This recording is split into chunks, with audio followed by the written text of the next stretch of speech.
Hello friends, இப்போ நம்ம பார்க்க போகிற மான்வா டீனேஜ் மிஷினரி எபிசோட் 11. டெக்னிக்கலாக சொல்லணும்னா இந்த எபிசோட் பார்ட் 1. இதுக்கு மேலே நான் ஸ்பாயில் பண்ண விரும்பலை. உங்களுக்கு நான் போடுற இந்த மாதிரியான எபிசோட் பிடிச்சிருந்துச்சுன்னா மறக்காமல் லைக் பண்ணிடுங்க. வாங்க கதைக்குள்ளே போகலாம். சாப்டரோட ஸ்டார்டிங்கில் எஸ்டபிள்யூ கார்பரேஷனோட ட்ரைனிங் ஹாலை தான் காட்டுறாங்க. அங்கே எல்லோரும் ட்ரைனிங் எடுத்துகிட்டு இருக்க. அப்போ சிஎக் மட்டும் இந்த ட்ரைனிங்கில் ஹீரோவை பீட் பண்ணுறதுக்காக என்னெல்லாமோ ட்ரை பண்ணிக்கிட்டு இருப்பான். ஆனால் ஹீரோ அவன் பாட்டுக்கு கேஷுவலாக ட்ரைனிங் எடுத்துகிட்டு இருப்பான். அங்கே கயிறு ஏறுற மாதிரி ஒரு ட்ரைனிங் இருக்கும். அந்த ட்ரைனிங்கில் சியோக் ஹீரோவை ஜெயிக்கலான்னு பார்க்கும்போது அதுலேயும் ஜெயிக்க முடியாமல் இருந்திருக்கும். நெக்ஸ்ட்டு ட்ரைனிங்கில் பெஞ்சை குறுக்க மறுக்க வச்சுக்கிட்டு அந்த ஸ்ட்ரகிளுக்கு மத்தியில் எவ்வளோ குயிக்காக ஃபாஸ்ட்டாகவும் வர்ற மாதிரி ஒரு ட்ரைனிங் வச்சுருப்பாங்க. அந்த ட்ரைனிங்குக்கு ஹீரோவும் சியோக்கையும் பேராக வச்சு சார்ஜுன்னு சொன்ன உடனே 2 பேர் வேகமாக போக அதில் ஹீரோ மட்டும் குரங்கு மாதிரி தாவி ஃபஸ்ட் ஆளாக அந்த ட்ரைனிங்கை முடிச்சிருப்பான். இதை பார்த்த கோச் ஷாக்காக, இதை பார்த்த மற்றவங்கெல்லாம் என்னடா இவன் டார்சன் மாதிரி பண்ணிக்கிட்டு இருக்கான் அப்படின்னு பார்த்துட்டு இருக்க. யோனா வழக்கம் போல் விஐபி சீட்டில் உட்காந்து கிரிக்கெட் மேட்ச் பார்க்குற மாதிரி இவன் இன்றைக்கும் குயிக்காக ட்ரைனிங்கை முடிச்சிட்டானா அப்படின்னு ஆச்சரியப்பட்டு பார்த்துட்டு இருக்க. வழக்கம் போல் எல்லோரும் அந்த கொடூரமான ட்ரைனிங்கை முடிச்சுட்டு மூச்சு வாங்கிட்டு இருக்க. அப்போது சியோக் ஹீரோவை பார்த்துட்டு இருக்க. அதில் ஹீரோ மட்டும்தான் எல்லா ட்ரைனிங்கையும் முடிச்சுட்டு ஜஸ்ட்டு வார்ம் அப் பண்ணுற மாதிரி போஸ் கொடுத்துட்டு நிற்க. இதை பார்த்த சியோக் இவன் நம்மளை விட ஸ்கில்ஃபுல்லாகவும் டேலண்டாகவும் இருக்கிறத பார்த்து ஜெலஸாக. நெக்ஸ்ட்டு சீனில் மென்ஸ் லாக்கர் ரூமை தான் காட்டுறாங்க. அங்கே ஹீரோவும் சியோக்கும் ட்ரெஸ் மாற்றிட்டு இருக்க. அப்போ எதர்ச்சியாக சியோக் ஹீரோவோட கையை பார்க்கும்போது அதில் ரத்தக்கரை இருக்கிறத பார்த்துட்டு ஈஜின் உன் கையில் என்ன அப்படின்னு கேட்க. அதை பார்த்த ஹீரோ ஓ ஷிட், இதை கவனிக்க மறந்துட்டேனே அப்படி யோசிச்சுட்டு அது ஒன்றும் இல்லைப்பா, அது டொமேட்டோ சாஸ் தான், சாப்பிடும்போது கைதவறி கையில் பட்டுட்டு. இதை கேட்ட சியோக் மனசுக்குள்ளே எது தக்காளி சாஸா, இந்த பயலுக்கு ஒழுங்காக ஒரு பொய்யை கூட சொல்ல தெரியலையே. ஆனால் அவன் சட்டையில் இருக்கிற ரத்த கரையை வச்சு பார்க்கும்போது அந்த காயம் கொஞ்சம் ஆழமாக தான் இருக்கும்னு நினைக்கேன். அப்படி இருக்கும்போது கூட ட்ரைனிங்கை பக்காவாக முடிச்சிட்டானே, அதான் எப்படின்னு எனக்கு இன்னும் புரியலை. அப்படி அவன் நினச்சிட்டு ஹீரோவை பார்த்து நான் உன்னை பார்த்த பிறகு தான் என் வாழ்நாள் முழுக்க ஒரு கிணத்து தவளை மாதிரி வாழ்ந்துக்கிட்டு இருக்கேன்னு அப்போ தான் எனக்கு புரிஞ்சிச்சு. உன்னை பற்றி எனக்கு அதிகம் தெரியாது, ஆனால் நீ யோனாவை காப்பாற்றினதை வச்சு பார்க்கும்போது நீ ஒன்றும் சாதாரண ஆள் இல்லைன்னு மட்டும் எனக்கு தெரிஞ்சிச்சு. அண்டு அந்த ஃபஸ்ட் டே ட்ரைனிங்கும் சரி, அதுக்கப்புறம் போட்ட ஸ்பேரிங்கும் சரி, தென் எல்லா ட்ரைனிங் செக்ஷனையும் நீ ரொம்ப ஈஸியாக கம்ப்ளீட் பண்ணதை வச்சு பார்க்கும்போது நீ இந்த மாதிரி ட்ரைனிங் எல்லாத்தையும் உன் சின்ன வயசுலேருந்தே நீ எடுத்துக்கிட்டு இருக்கன்னு இதிலேருந்து எனக்கு நல்லா புரியுது. நான் சின்ன வயசாக இருக்கும்போது என்னை எல்லாரும் ப்ரொட்டெக்ஷன் தான் சொல்லுவாங்க. ஆனால் அது எல்லாம் உன்னை பார்க்குறதுக்கு முன்னாடி, உன்னை பார்த்த பிறகு தான் எனக்கே தெரிஞ்சிச்சு எனக்குன்னு சில லிமிட்ஸ் இருக்குன்னு. ஆனால் அது எப்படி இருந்தாலும் சரி, ட்ரைனிங்கில் நான் உன்னை கண்டிப்பாக பீட் பண்ணுவேன். இதை கேட்ட ஹீரோ ஓ அதனால தான் நீ என்னை ரொம்ப க்ளோஸாக வாட்ச் பண்ணியா, நீ ஒவ்வொரு ட்ரைனிங்லேயும் என்னை பீட் பண்ணுறதுக்காக ட்ரை பண்ணுற விஷயம் எல்லாமே எனக்கு ரொம்ப நல்லாவே தெரியும். ஆனால் நீ யோனாவுக்கு வெறும் பாடி கார்டாக மட்டும் இல்லாமல் அவள் கூட சின்ன வயசுல இருந்தே அவளுக்கு ஒரு அசிஸ்டண்ட்டாக இருக்கிறதுக்காக ட்ரைனிங் எடுத்தேன்னு நான் கேள்விப்பட்டேன். சியோக் இதெல்லாம் உனக்கு யார் சொன்னாங்கன்னு எனக்கு தெரியாது.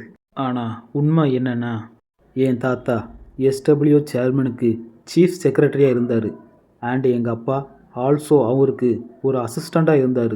அதனால தான் நான் எஸ்டபிள்யூ கார்பரேஷனில் வேலை செய்யணும்னு எப்போவோ முடிவெடுத்துட்டேன். அதன் அடிப்படையில் தான் நானும் யோனாவும் ஒன்றா வளர்ந்தோம். யோனா சீக்கிரமாகவே எஸ்டபிள்யூ கார்பரேஷனில் அவளுக்கான பொசிஷன் வரும்போது அவள் கூட ஒரு பாடிகார்டாகவும் அதே சமயத்தில் ஒரு பர்சனல் அசிஸ்டண்ட்டாகவும் இருக்கிறதுக்காக நான் சில ட்ரைனிங்ஸ் எடுத்துகிட்டு இருக்கேன். இதை கேட்ட ஹீரோ எனக்கு அந்த மாதிரி யாருக்கு அசிஸ்டண்ட்டாக இருக்கணும்னு தெரியாது, அதை எங்கேருந்து ஆரம்பிக்கிறதுனும் தெரியாது. எது எப்படி இருந்தாலும் சரி, நம்ம ஒவ்வொருத்தருக்கும் தனித்தனியாக சில டியூட்டிஸுங்கிறது இருக்குது. அப்படி அவன் சொல்லிட்டு கிளம்ப இதை பார்த்த சியோக் வேகமாக ஹீரோக்கிட்ட போய் எது எப்படி இருந்தாலும் சரி, நான் உன்னை ட்ரைனிங்லேயும் ஸ்பேரிங்லேயும் கண்டிப்பாக ஒரு நாள் உன்னை தோக்கடிப்பேன். இதை கேட்ட ஹீரோ அதையும் பார்த்துடலாம் அப்படி சொல்லிட்டு 2 பேரும் வெளியே வர. நெக்ஸ்ட் சீனில் யோனா வழக்கம் போல் ஹீரோவும் சியோக்கும் வர்றதுக்காக மென்ஸ் ரூமுக்கிட்ட பள்ளி மாதிரி ஒட்டிக்கிட்டு இருக்க. அவங்க 2 பேர் வந்ததும் யோனா நீங்கள் 2 பேரும் நல்லா தான் ட்ரைனிங் எடுத்தீங்க, அப்புறம் ஈஜின் உனக்கு என்னாச்சு? கொஞ்ச நாளா நீ பிஸியாக இருந்தியா? ஏன் கேட்கன்னா உன்னை ஸ்கூலில் வச்சு பார்க்கவே முடியல. ஹீரோ, யா, ஒரு விஷயத்தை நான் கவனிக்க வேண்டியிருந்துச்சு, அதான் லேட் ஆயிடுச்சு. இதை கேட்ட யோனா மனசுக்குள்ளே, எதோ கவனிக்க வேண்டியிருந்துச்சா, இவன் எதை மீன் பண்ணி சொல்கிறான் அப்படின்னு அவன் யோசிச்சுட்டு இருக்க. அதே சமயத்தில் ஹீரோவுக்கு ஃபோன் கால் வர, அது யாருன்னு பார்த்தா அது மேஜர். அந்த ஃபோன் காலை அட்டன் பண்ணா மேஜர் ஹீரோ கிட்ட, ஈஜின் குவான்சிக்கு ஆப்ரேஷன் ஸ்மூத்தாக நடந்து முடிஞ்சிருச்சுன்னு டாக்டர் சொன்னாங்க, அதனால் நீ அவனை பற்றி கவலைப்படாத. Hero, sir, that is a good news. நாங்கள் மட்டும் சரியான நேரத்தில் அங்கே வராமல் இருந்தால் அவன் உயிர் பிழைக்க வாய்ப்பே இல்லைன்னு டாக்டர் சொன்னாங்க. அவனுக்கு ஆப்ரேஷன்லாம் முடிஞ்சு அவன் கண்ணு முழிச்சதும் அவங்கிட்ட நடந்த எல்லாத்தையும் சொன்னோம். அவன் உங்ககிட்ட நன்றி சொன்னதா சொல்ல சொன்னான். And thank you Eugene. நீ மட்டும் அங்கே எங்களை காப்பாற்ற வரலனா நம்ம ஃபுல் டீமுக்கும் என்ன நடந்துக்குங்கிறத என்னால் யோசிச்சு கூட பார்க்க முடியல. நம்ம பசங்க எல்லாரும் உனக்கு கடமைப்பட்டிருக்கிறதா சொன்னாங்க. சார் சார் கொடுங்க, நான் பேசுகிறேன். இல்லை தம்பி ஈஜினே, நல்லா இருக்கியா? ரொம்ப நன்றியில. கொண்டா, நான் பேசுகிறேன். ஈஜின், அடுத்த முறை எங்கள் வீட்டுக்கு சாப்பிட வரணும் என்ன? கொண்டாலே. இல்லை தம்பி ஈஜினே, இது நான் அண்ணன் பேசுகிறேன்டா. உனக்கு எதா வேணும்னா முதல்ல இந்த அண்ணாட்ட தான் கேட்கணும். மேஜர், கொண்டாலே. ஏன்டா இப்படி காத்துக்கிட்ட காட்டுத்தனமாக கத்திட்டு இருக்கீங்க? அவன் ஃபோனை வச்சிட போகிறான். பட் ஈஜின், நீ மறுபடியும் இந்த மாதிரியான பேட்டில் ஃபீல்டுக்கு வர்றதை நான் விரும்பலை. இதை நீ எங்களை காப்பாற்றின பிறகும் இதை நான் சொல்கிறது சரியில்லை தான். ஆனால் இப்போ உனக்குன்னு ஒரு ஃபேமிலி இருக்குது, உனக்குன்னு ஒரு லைஃப் இருக்குது.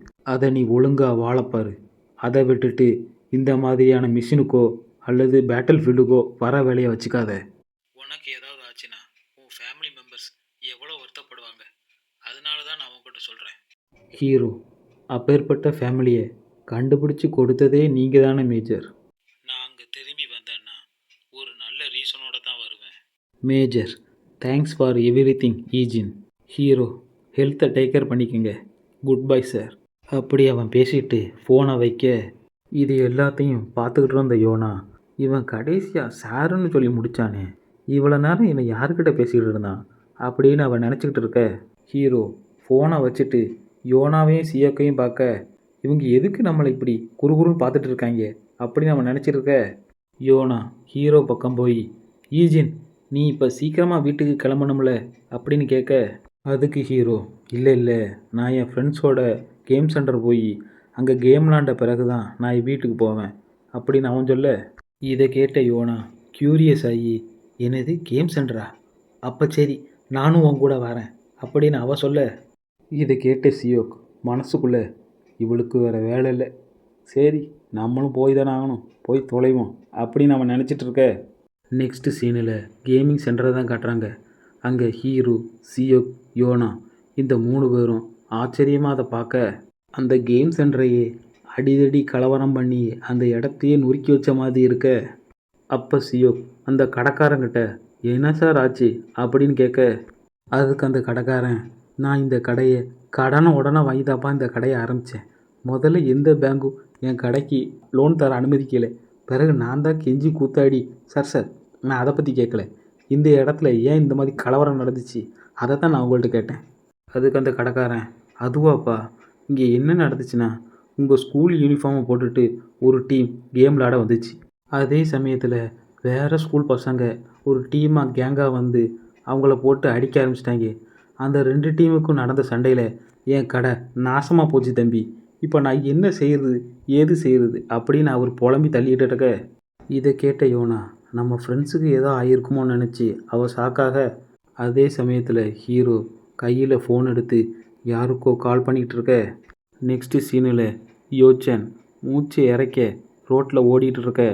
ஒரு சந்தை பார்த்ததும் அங்கனுக்குள்ளே ஓடி ஒளிஞ்சிக்க, அவன் பின்னாடியே துரத்திட்டு வந்தவங்க, டேய், நம்ம தேடிக்கிட்டு இருக்க ஆள் ஒட்ட முடிவெட்டி சேனன் ஹை ஸ்கூல் யூனிஃபார்ம் போட்டிருப்பான். அவன் ரொம்ப தூரம் தப்பிச்சிருக்க முடியாது, இங்கனுக்குள்ளே எங்கே தான் கிடப்பான். அவனை கண்டுபிடிச்சி வெளுக்கிறோம், என்ன புரியுதா அப்படின்னு யோச்சனை வெறி கொண்டு தேடிட்டு இருக்க. இதை கேட்ட யோச்சன் மனசுக்குள்ளே, நான் இப்போ என்ன செய்கிறது அப்படின்னு பயந்து போய் உட்காந்துட்டு இருக்க. கொஞ்ச நேரத்துக்கு முன்னாடி என்ன நடந்துச்சுங்கிறத காட்டுறாங்க. அன்னைக்கு கேம் சென்டரில் வம்பிழுத்தவங்க இன்னைக்கு குரூப்பாக டீம் அப் பண்ணி யோச்சன், லீ, ஜின் இந்த 3 பேரையும் சுத்து போட்டு அட்டாக் பண்ண பார்க்கும்போது லீ, யோச்சன் நாங்கள் இவங்கள சமாளிச்சுக்கிறோம், நீ எப்படியாவது இந்த இடத்த விட்டு தப்பிச்சு ஓடிரு. ஜின், எக்காரணத்தை கொண்டும் ஈஜின்ட்ட மட்டும் இதை சொல்லிடாத.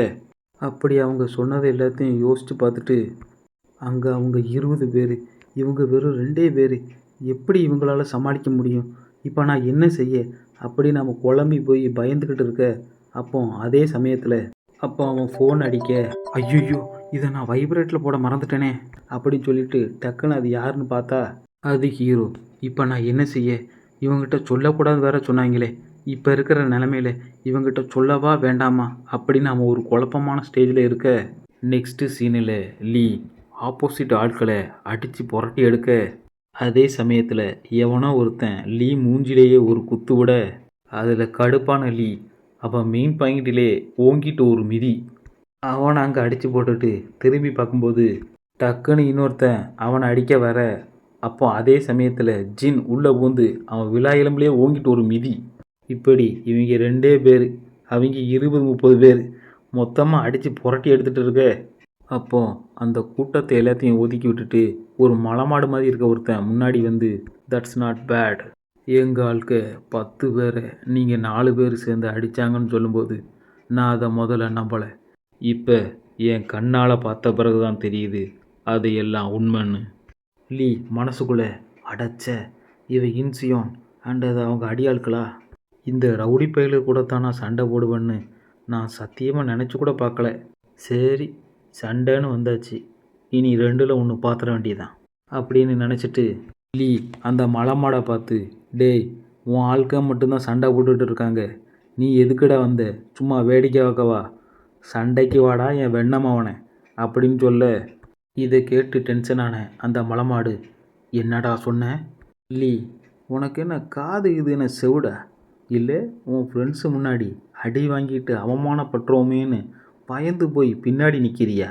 அதை கேட்டு சரி டென்ஷன் ஆனவன், தக்காளி இர்றா நான் யாருங்கிறத காட்டுறேன்னு சொல்லிட்டு ஓங்கிட்டு லீ அடிக்க வர, லீ அந்த அட்டாக்கை டாஜ் பண்ணி அவனுக்கு ஒரு குத்து விட, அந்த அட்டாக்கை அவன் டாஜ் பண்ண அடுத்த செகண்ட் லீ லெஃப்ட் ஹேண்டில் அவன் மூஞ்சிலே ஒரு குத்து விட.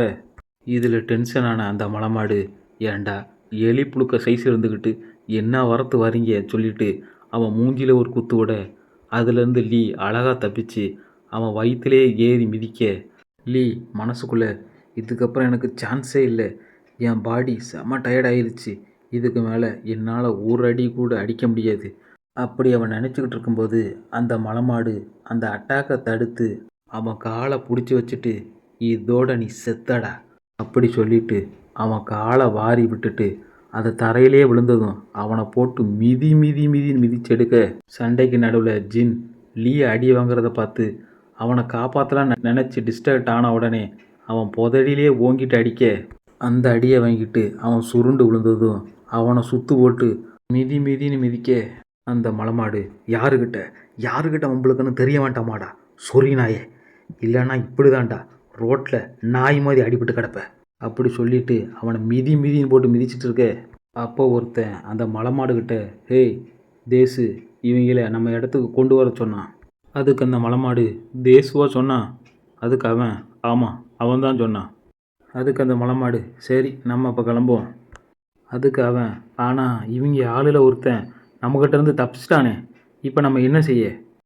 அதுக்கு அந்த மலைமாடு, நம்ம இப்போ கிளம்புவோம், அவனை பிடிக்கிறதுக்கு தான் ஆள் அனுப்பியிருக்கோம்ல, அவனை பிடிச்சிட்டு வந்தால் மட்டும் அங்கே வர சொல்லு, இல்லைன்னா அது வரைக்கும் அவனை தேட சொல்லு, வெறுங்கையோடு அங்கே வர சொல்ல வேண்டாம், அப்படி அவங்க வந்தாங்கன்னா தேசு கிழிச்சிருவான்.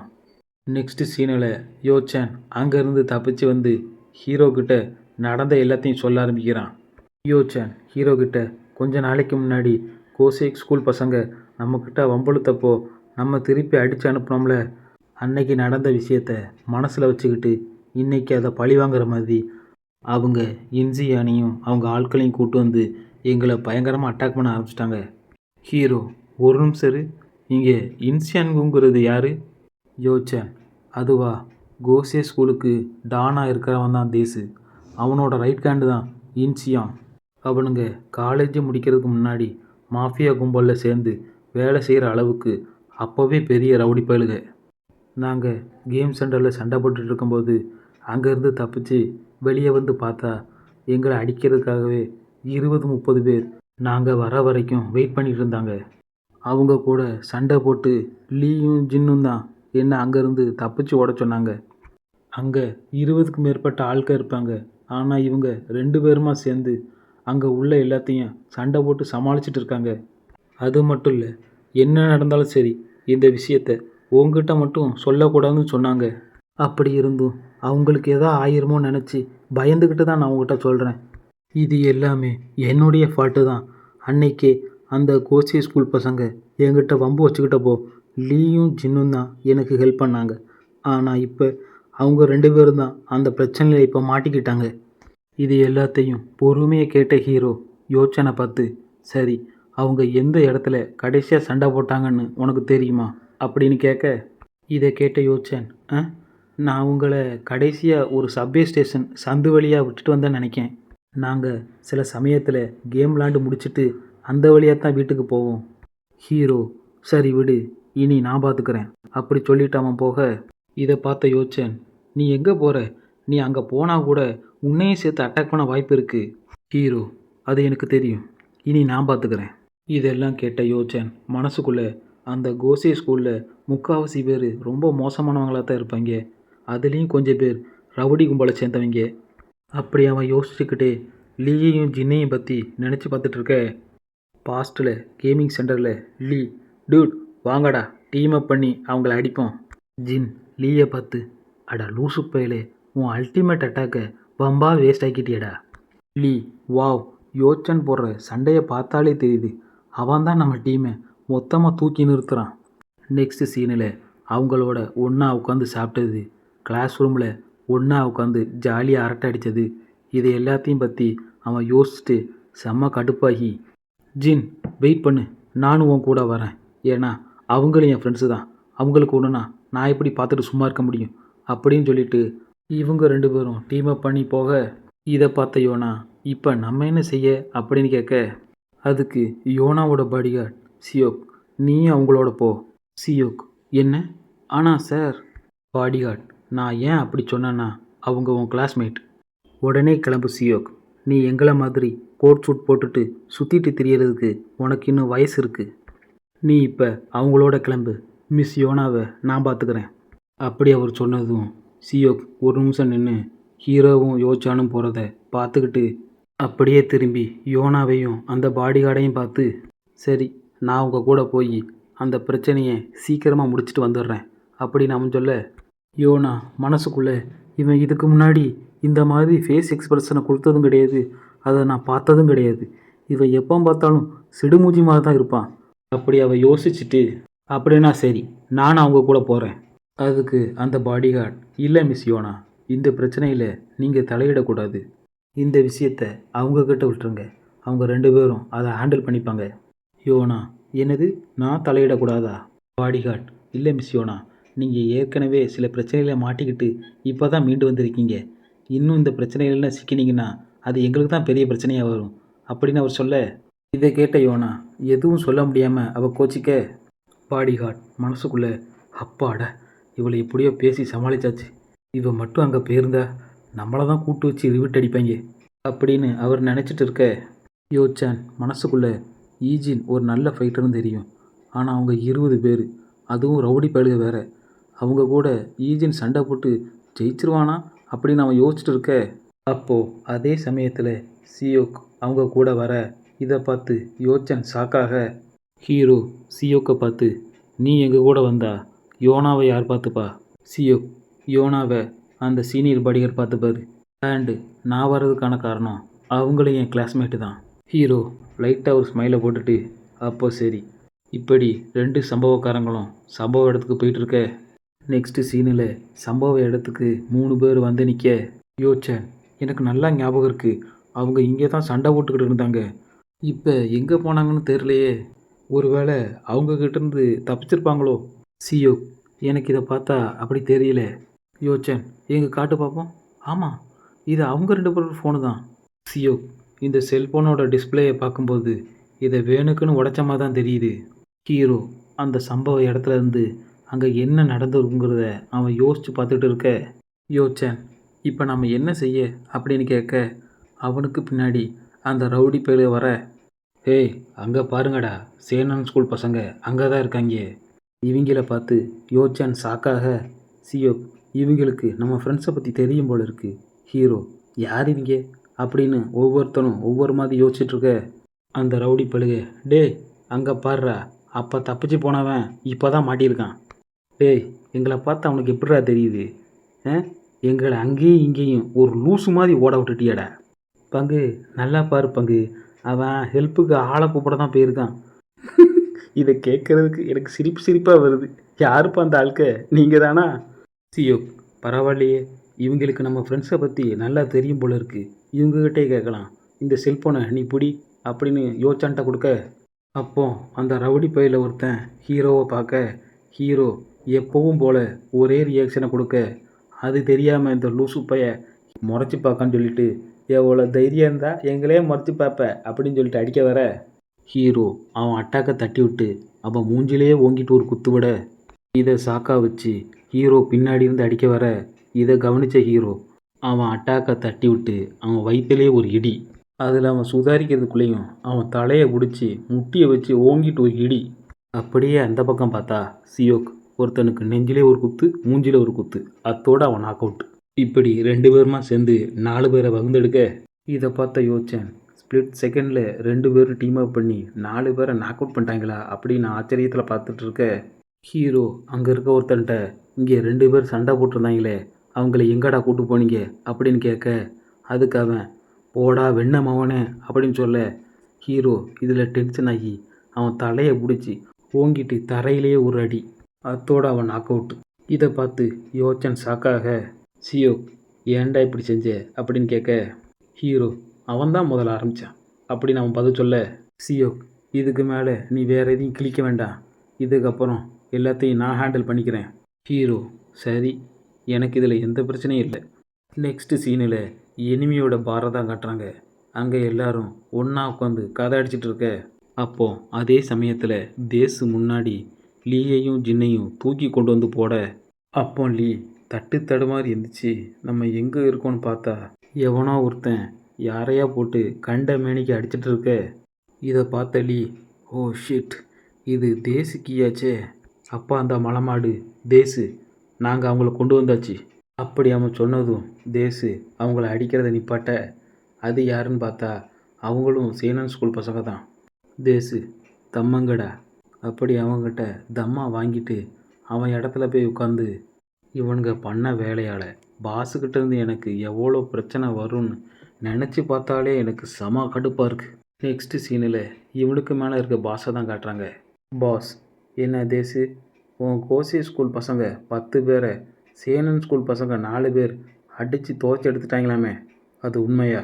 தேசு, சார் அது என்னன்னா பாஸ், தேசு நம்மளை மாதிரியான ஆட்க இந்த மாதிரியான கோசி ஸ்கூல்லேருந்து தான் வராங்கன்னு உனக்கு நல்லா தெரியுமில்ல, அதனால தான் அங்கே திறமையான ஆட்கள் யாராக இருந்தாலும் சரி அவங்கள நம்ம ஃபேமிலி மெம்பராக உடனே சேர்த்துப்போம்.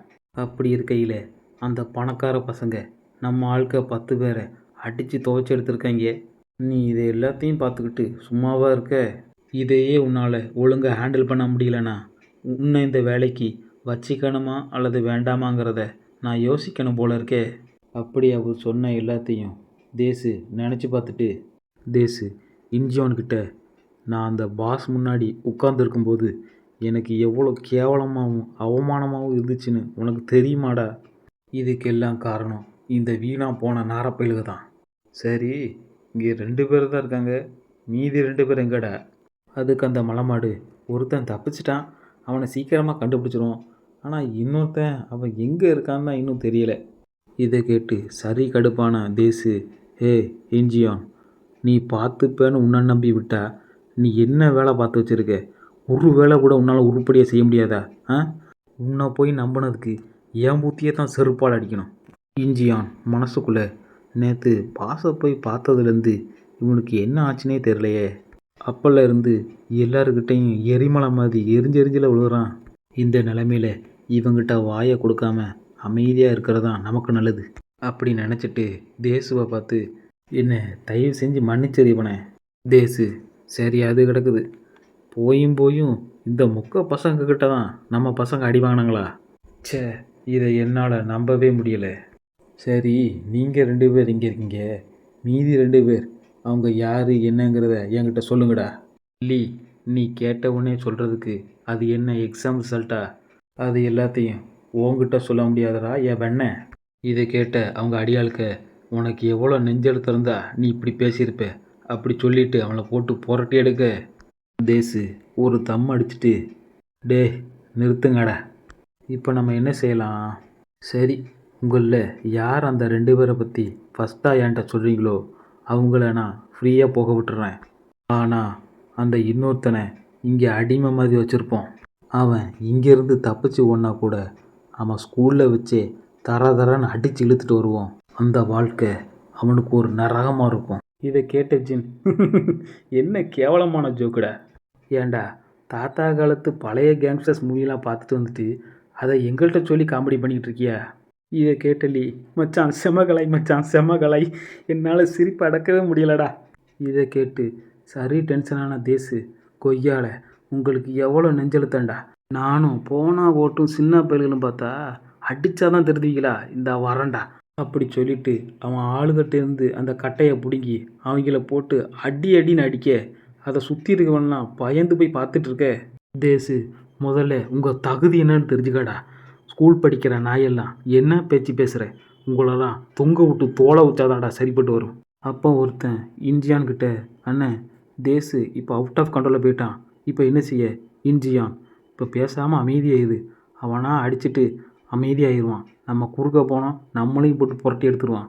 தேசு இங்கே அடிச்சுக்கிட்டு இருக்கும்போது வெளியே ஏதோ சத்தம் வர அங்கே என்னடா சத்தம் அப்படின்னு அவன் கேட்க நெக்ஸ்ட் சீனில் தேசு பாரில் வெளியே இருந்தவங்கெல்லாம் அடிபட்டு கிடக்க பாருக்குள்ளே எல்லாரும் ஆச்சரியமாக யாரையோ பார்த்துட்டு இருக்க இன்ஜியான் இவங்க யாரு அப்படின்னு அவன் பார்க்க தேசுவும் அவன் ஆட்களும் என்னடா இது நம்ம இடத்துல இவங்க அசால்ட்டாக உள்ள வராங்கன்னு பார்த்துட்டு இருக்க. அது வேறு யாரும் இல்லை, நம்ம சம்பவக்காரங்க தான். இதில் ஒருத்தன் வந்தாலே ஒன்றுக்கு போகிற அளவுக்கு அடிப்பான். 2 பேர் வர வந்திருக்காங்க, கண்டிப்பாக மோஷன் போகிற அளவுக்கு அடி விழுகும். இந்த இடத்துல இந்த ஃபஸ்ட்டு பார்ட் எபிசோட் முடியுது. இந்த வீடியோ பிடிச்சிருந்தா லைக் பண்ணுங்கள். என்கிட்ட எதாவது சொல்லணும்னா கமெண்ட் பண்ணுங்கள். மோர் வீடியோஸ்க்கு சப்ஸ்கிரைப் பண்ணுங்கள். அடுத்து தான் உங்களை நல்ல வீடியோவில் சந்திக்கிறேன். Okay, bye friends.